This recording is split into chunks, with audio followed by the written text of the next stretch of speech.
レギュラーラジオが初めての陽介くんは、たくさん経験値を積んだ健太兄ちゃんこと、番組冒頭の掛け声を母音だけで教えてくれる母音母音兄ちゃんのもとを訪れて、今日も掛け声を教えてもらうのでした。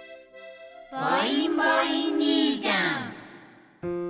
へえ、宮城の松島、京都の天橋立、広島の厳島を日本三景っていうんだね。いつか全部行ってみたいな。おいよすけ、お、もう歩きながら何ブツブツ言ってんだよ。兄ちゃんじゃん。あれ知ってる？日本三景って。日本三景知るわけねえだろお前。知らない。お前それがどうだってお前、あいつらお前あいつらどこ行ったんだよ。誰かいるおいよすけ。の？あれ？兄ちゃんが目の前にいるのに遠くから兄ちゃんの声がまたするぞ。よすけ、こっちにもいるぞ。あれ違う方からも兄ちゃんの声がするぞ。お前健太2と3来るの遅えぞ。すまんすまん、道に迷ってな。兄ちゃんが3人いるぞ。お前そうだぞ、日本三健太なんつってな。っていう夢を見たんだけどさ、これなんかの暗示かな。お前またわけわかんねえ夢見たのかお前、もうお前掛け声教えてやっからよ、お前今日も早く帰って休め。分かった。お前今日の掛け声これだ。いやうい、ういやあうお、あんえおいえいあうおえ。いやうい、ういやあうお、あんえおいえいあうおえ。わかったか。これで番組は勢いよく始められるはずだ。陽介頑張ってな。陽介さん、まもなくです。お前もう番組始まんじゃねえか。3秒以内にさっき教えた掛け声を叫ぶんだ。宮城にスーパーあるよ。山手線に人がいるよ。僕はいるよ。マサラカマサラカ飲みすぎ。いや飲んでないんだよ。スパイエアマサラカスパイエアのマサラカ。時刻は夜8時30分を回りました。スパイボーカル陽介とドラムのケントです。この時間からは僕の出身地である福岡から日本中世界中に発信していく番組インスパイアのバサラカをお送りしていきます、最後くっつけたでしょ。なんか短いなっつって。宮城、最初は違う。違う。近く、はい。近くに海があると何でもいい景色になるよね。長いってなんでさ、短いか長いかのさ0100なの。もうそれはちゃんとね聞いてくださいよ。いや、聞いてるんだけどさすがに母音だけであの量言われると途中でもうその後半に気が回らない。はい、ということです。そう今日に、7月21日日本三景の日らしいです。はいはいはいはい。江戸時代のうん儒学者はい。林画法が自身の本の中でうん宮城県の松島、うん京都府の天橋立、うん広島県の厳島をうん日本三景として絶賛したことから、うん日本三景観光連絡協議会がうん林画法の誕生日はいはいはい。 4月21日を記念日に設定しました。はあ、なるほどね。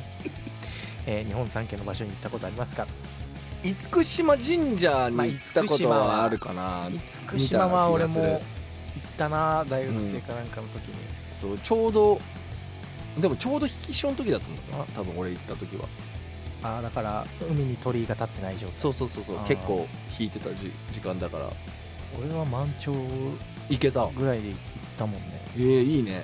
じゃあちゃんと鳥居がこうでなんか鳥居の近くからうんなんか船に乗った記憶ある。ああ、なるほどね。でなんかどこ行ったんだっけな、船乗ってうん牡蠣食ってうん船降りてうんねえ、なんか言おうとしてる今。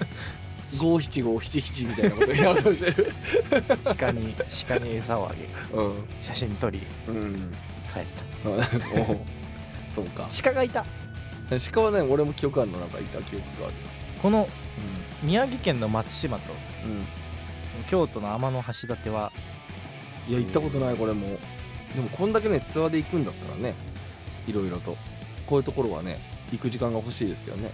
国内ツアーはねなんとも時間がないんでね、基本的に。ないでしょ。ないでしょうね。いける時にねいけるといいけど、ねリスナーさんのメッセージ、はい、紹介してテンみますか。ション低く行きましょう。はい、ラジオネームわもいさん、ワンモイさん、ありがとうございます。健太さゆすけさん、こんばんは。こんばんは。先日お悩み相談でほう、スタッフが立て続けに辞めているとああ、はいはいはいはい。相談させていただいたものです。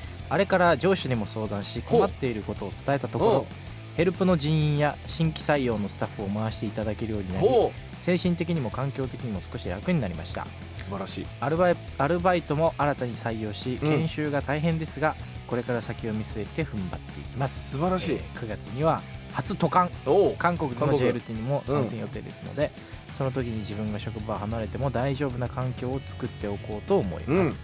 お二人も海外国内のフェスに引っ張りだこでお忙しいと思いますが、ご体ご自愛ください。よかったですね。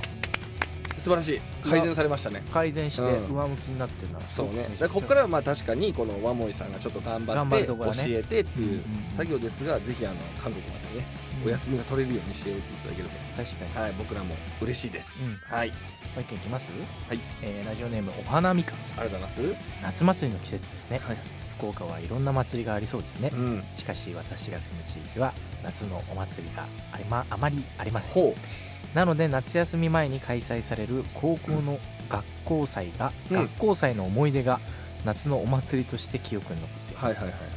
時は何十年前、昼間は翌日、縁日や出店演劇やコピーバンドのライブが行われ、最終日には日が暮れてから開催されるフォークダンスがありました。なぜかフォークダンスの曲で円の真ん中に一人ずつ登場してめちゃくちゃに踊るダンスバトル風なフォークダンスでしたすごっ。最後は打ち上げ花火も上がり、めちゃくちゃ楽しかった夏祭り的な思い出です。酒も飲まずによくテンションになれたもんだと思います。若さでしょうね。すごいね。お二人の地元にはどんな夏祭りがありますか？思い出はありますか？いや、めっちゃいいフォークダンスバトルじゃんね。いやでもまあ高校のノリって感じじゃない？いや素晴らしいよ。最高じゃん。確かになんかフォークダンスでちょっとこっぱずかしいもんね、普通にすると。まあ確かにね。まあそれは高校生だからダンスまあね。いやでも夏は結構その名古屋っていうか愛知県も大きいお祭り多かったし、福岡も多いだろうね多分ね。多いだろうけど、もうね人がおったかいすのが俺好きじゃないから。まあ確かにもう本当に地元のもう道の近くで会ってる、年に1回かな、水の祭典、久留米の祭り、良さそうじゃん。なんかそれ小学校の時は、小学校5年6年は、強制的に鼓笛隊にさせられる。へえ、いいねそれでで演奏しながら、そのパレードをする。へえ、すごいいいじゃん。でなんか4年生が希望制でフラッグ隊、めっちゃいいじゃんそんな。そう小学校だったから、まあそれは夏の思い出かも。言うてクソ暑かった。アスファルトの照り返しで、ピルマン。いいですね。いい祭りが地元にあることで。番組どうした番組で皆さんからのメッセージまだまだお待ちしております。メッセージの送り先はすべて小文字でバサラカットマークちょっとダメだ、2行目まで言うわいやじゃあ俺が言うよはい、陽介さんがすごい笑ってるので僕が言います。番組では皆さんからのメッセージまだまだお待ちしております。メッセージの送り先はすべて小文字でバサラカ@fm福岡 .jp basaraka@fm福岡 .jp もしくは FM 福岡ホームページにあるメッセージ応募フォームから番組名スパイのバサラカを選択して送ってください。番組実況も大歓迎です。 X でハッシュタグバサラカをつけてポストをお願いします。それではスパイアのバサラカ、この後夜9時までお付き合いよろしくお願いします。スパイアのバサラカ、お送りした曲はスパイアで Awake でした。それではこちらのコーナーに参りましょう。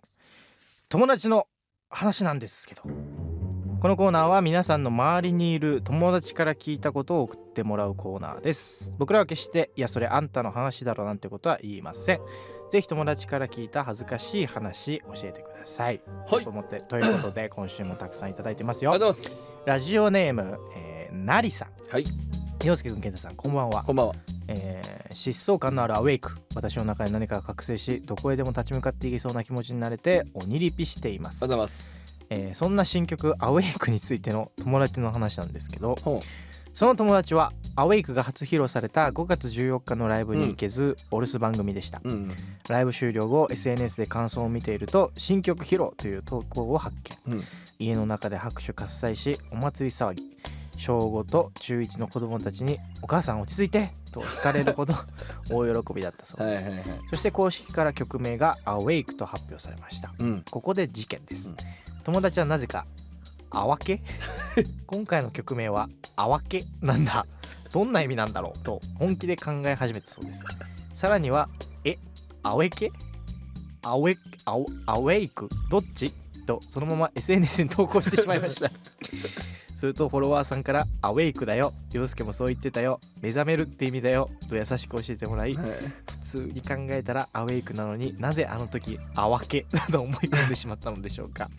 今でもアウェイクの文字やジャケット写真を見るたびに脳内では一瞬あわけと読んでしまい、一人静かに恥ずかしくなっているそうです。これでもね、なんかね、わかるよ。あわけ多分さ、アウェイクって、どっかの英語で習うじゃん、多分。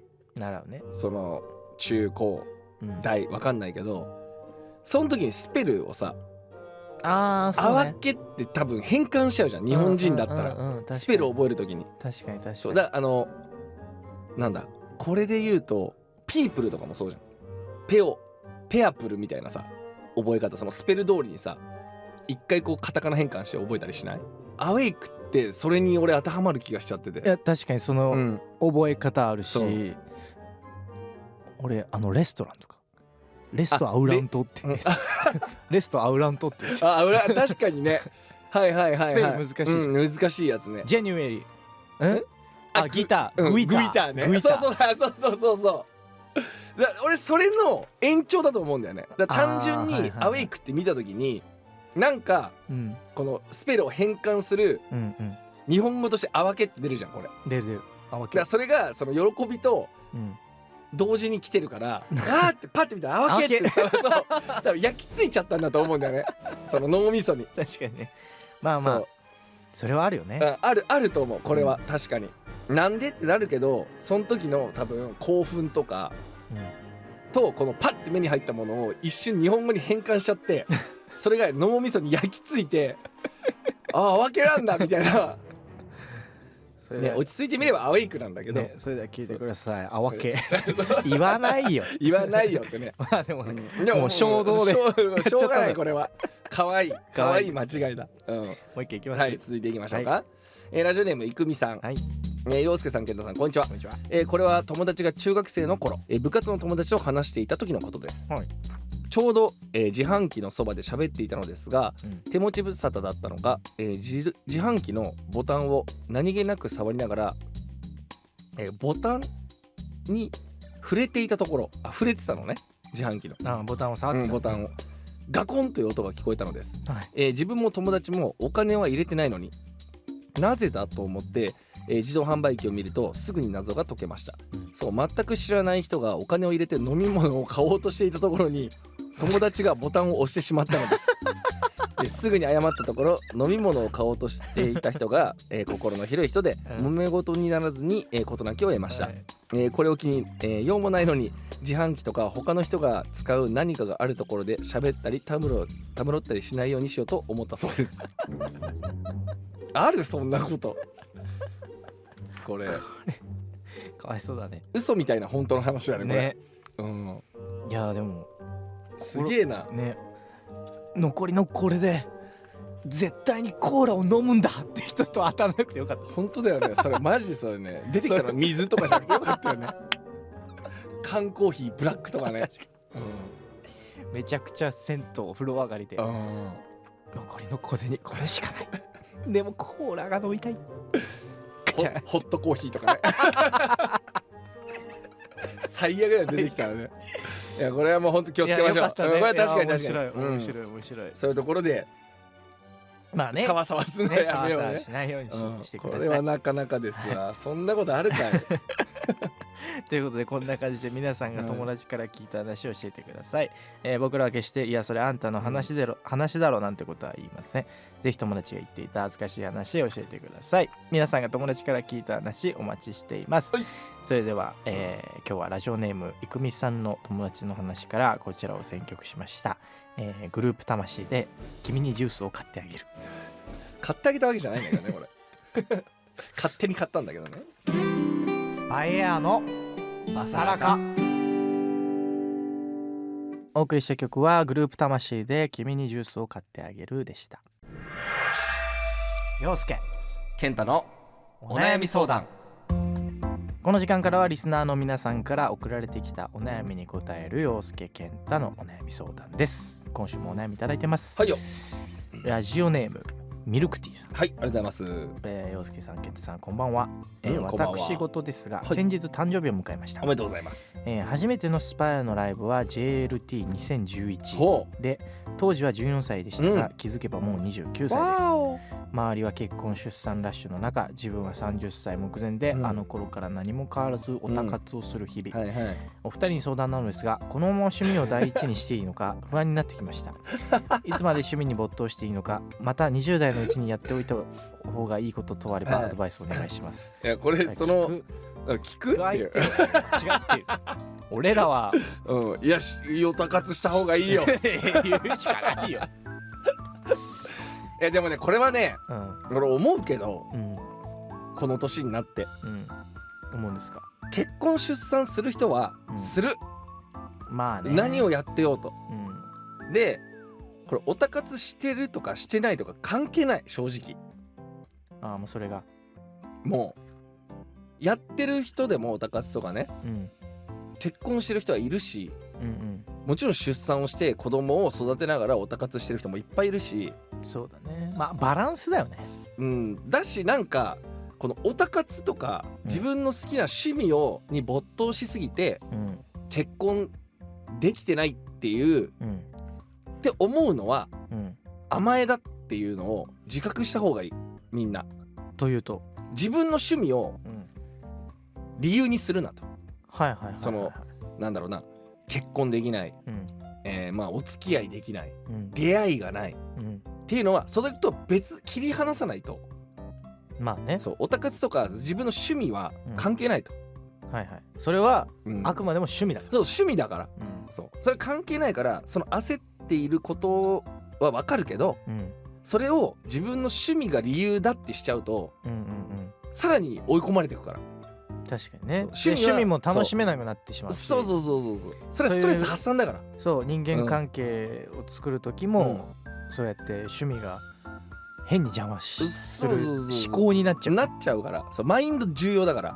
いや、マインドフルネス、いや間違いない本当にそうマインドを、だから全てに善悪をつけようと思わないことだね。そう本当そうなんですよ。結婚することが善、とも限らない。オタ活してることが悪とも限らないから。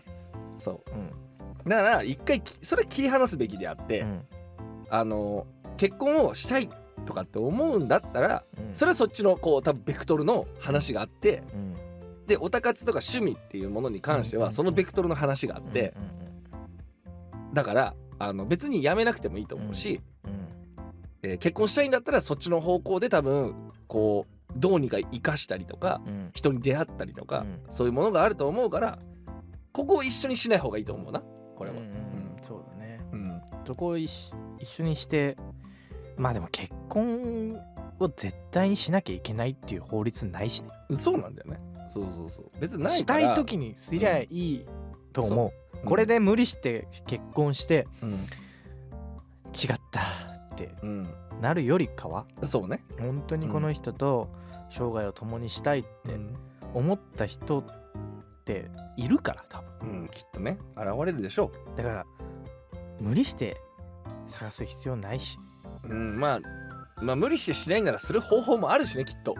まあね、だからまあそれはまあその自分の多分なんていうの、目線で見た時にこれは自分の人生によく働くのかどうかっていうところで考えてもろて、だって誰一人として同じ人生を歩む人なんていないんだから、そうそれはもうこのミルクティーさんのうん思うがままでいいと思う。趣味に没頭したい時は趣味にそう没頭してそれでいいと思う。でまあね、まあオタ活もさ多分24時間フル営業じゃないじゃん。うんでその空いた時にまあそういうね、なんかこう人間関係だったりに時間費やす時があればそこで費やしたいなって思った時に費やせばいいし、そうねそれを無理して作る必要もないし。だから逆にこのねこうオタ活をする中で出会った人と結婚してる人なんかもう死ぬほど多分数いるからね。今多いだろうね、うんむしろそっちの方が多いよ。そう趣味が合うっていうのでね、だからそういう意味でもそれは別に一個の手段として考えればいいとは思うから、まあこれはまあ考え方ですよ。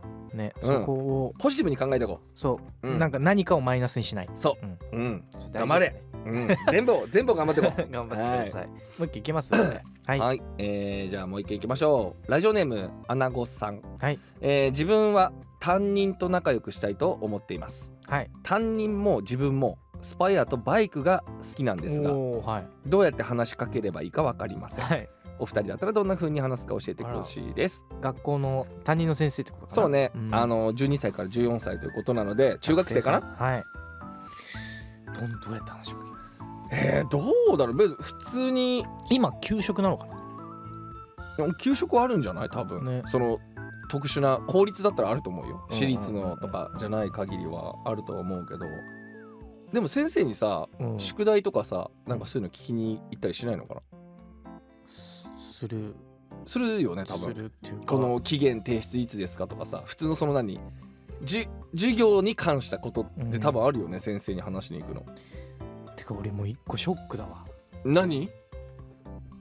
もう今のうん10代ってうん大人だね。どういうこと？いやふとうん自分が12歳14歳の時を思い出して、はいまあ綺麗な先生とかいるじゃないですか、いるいる。何の用事もないのに俺話しかけに行ったりしてる。まあ俺もしてたよ。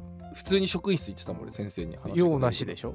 用なし。用なしで全然誰でもそこまで聞きに行かなくてもいいぐらいの問題をうんいちいち聞きに行ってはいはいはいはいはいはい。ってぐらい何も考えずに、まあ言ってたね。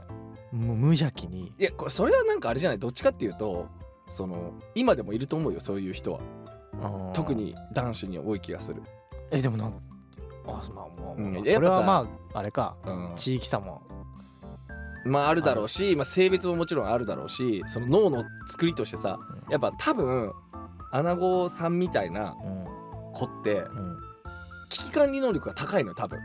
確かにね。要はその担任の先生に不快な思いをさせないようにとかもいろいろ考えてるんだろうね。とかなんかちょっとさなんかこう自分の周りで考えたらさ、先生に話しに行ったことによってその先生となんかあるんじゃないっていう変な噂が周りで立つのも嫌だなとか、そうなんていうの、自分が起こした行動に対してマイナス要素がどのぐらい起きるかっていうのを多分考えちゃうんだよね。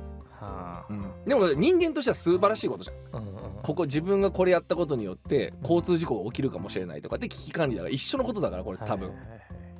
だからなんかそういうの一回置いといて、単純に先生にその授業内のこと、ここ分かりませんでしたとかでもいいんだけど、この提出期限っていつでしたっけとか、だからそういう話に行った時に、例えば先生ってスパイアとか好きなんですかとかバイク好きなんですかみたいな、っていうのを話せばいいと思う。こう一口添えるみたいなさ、なんかメインディッシュのものにちょっとお惣菜みたいなぐらいの感覚、スパイアを添えてそうスパイアを添えてもしくはバイクを添えてそうでいいと思うけどな、最初の話の取っかかりとしてはね。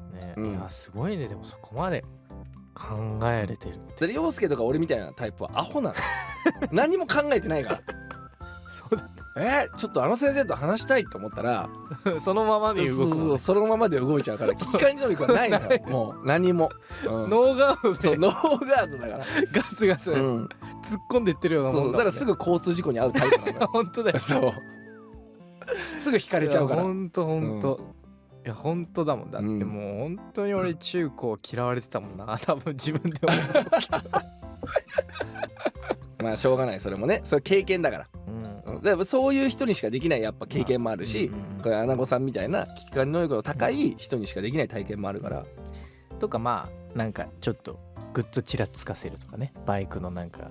いやでもね、先生からは生きにくいよ多分今の時代。いや先生に対して。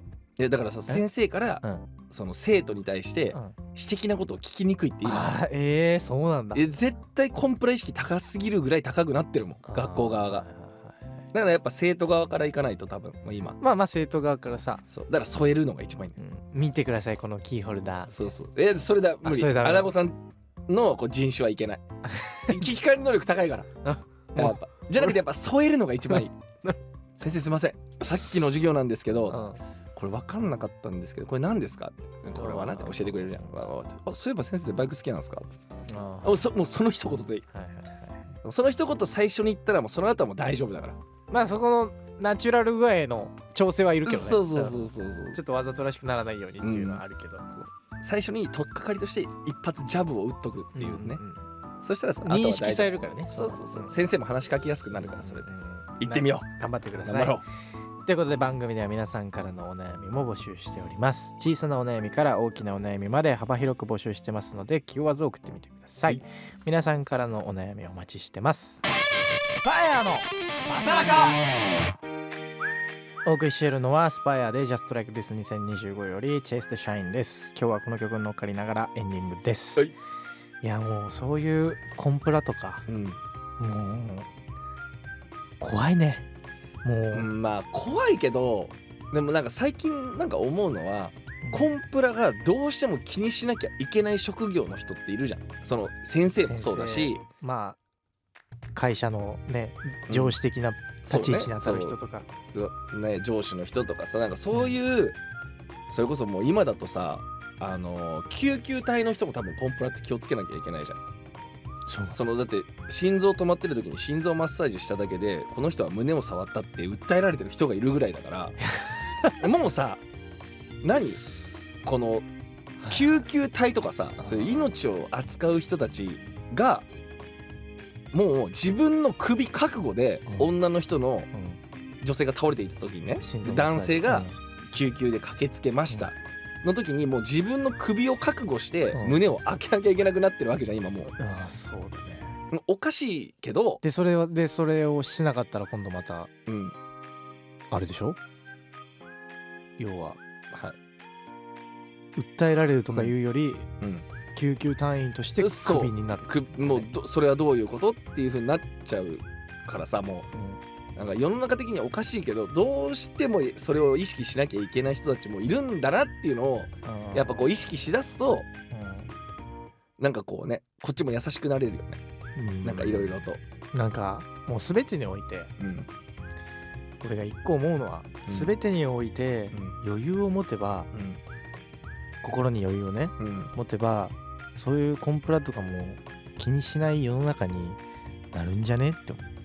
だ一個思いやりを持てば、まあね、一つね、全然さ、だからでも多分それいい人側の意見じゃん。やっぱそのちゃんといろんなことを包容できる人だから、その100回記念の時のさ、俺の1200点じゃないけど、やっぱああいう人、ああいうやつがいるから、そういうコンプラって厳しくなってくるんだよね。だからダメなああいうことしちゃう、ルールとしてね。そういや、それやっぱ今からの若者、まあ今10代たちの子はどんな大人になるんだろうかなって。逆にあれなんじゃない？お悩みを読みながら思った。自分で多分考える本当にちゃんとした大人になると思うよ、逆にね。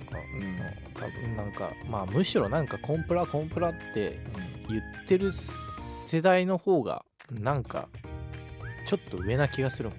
まあ世代的に俺らよりちょい上か俺らぐらいじゃない、がすごい意識しすぎてるのかなっていうか。もうそうなるよ、なりますって。なんか新しいものとか出た時にさ、そのついてこうとする姿勢が逆に裏返しで、そうやって気にしすぎとか、なんかそう、いやまあね、でも生んでるんじゃないかな。分からんでもない。だって40のおっさんがさ、20代前半のさ、若い子に話しかけたらさ、もうコンプラ違反じなんかその話しかけ方だと思うよね、いや無理よ。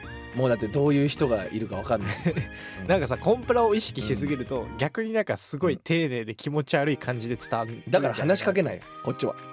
もういやでもなんか普通にしてれば、うんだって若い子たちもうん言うなれば学校の先生だったり、うんそういうねバイト先の店長とかそういう世代と話してるわけじゃん。じゃあ陽介さ、う7歳のん女の子にうん話しかけるときどうする？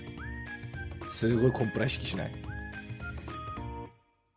？7歳よ、うん7歳理由による理由、うん話しかける理由によるわ。うん何もなしで話しかけれないそりゃいやでもそういうことよ何もなしでは話しかけない別あーに。まあね、そうそうそう。まあ、天気いいねとか。でもダメよ、もうそれそうダメよ、へー7歳にそれやったらダメそよ。うなんだ。もう陽介さんマジか。犯罪者扱いされますじゃあよ。天気いいねって俺が言った日にはもううん俺はこの世にいないそうですよ。親御さんからいやだからねあいつなんだっつって。すげえ長くなってるけど、これはあって、はいそのコンプラとか、うんそういうのを意識しだす年代がいるわけじゃないですか、はい、言いますよ。そういう人たちが一番最初にツイッターをうん。 X って言い出した気がする。 X に変わった時に、俺はまだツイッターって言っちゃうし、だいぶ主語でかくない？大丈夫そう？いやでもうん。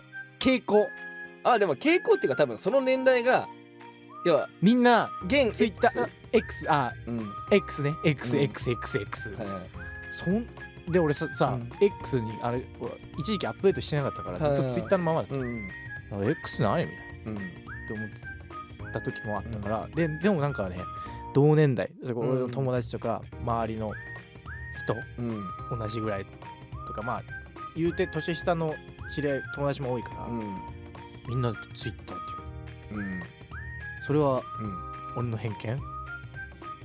まあ偏見だし、いや多分だけど俺の統計。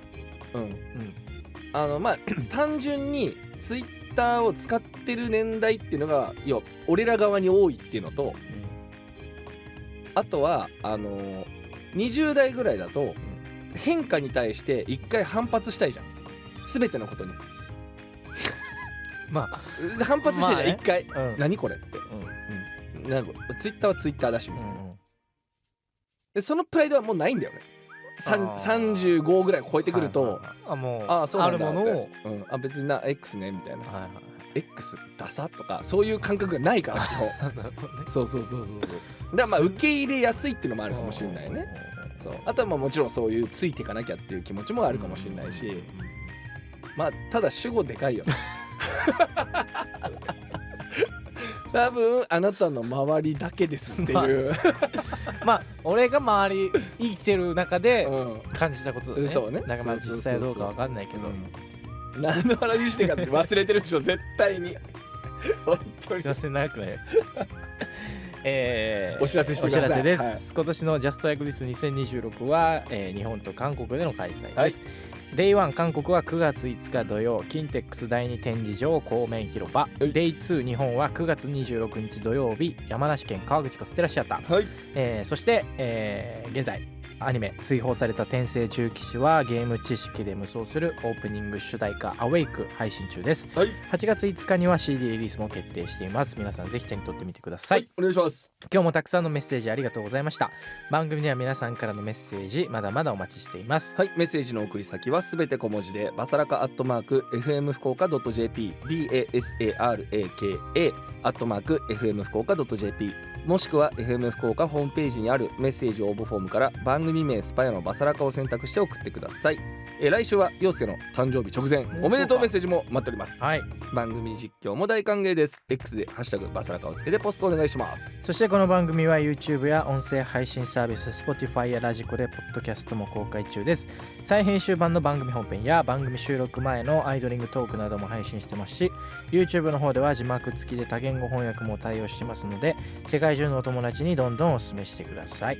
ということでこの時間お相手はスパイアボーカル陽介とドラムの健太でした。それではまた来週。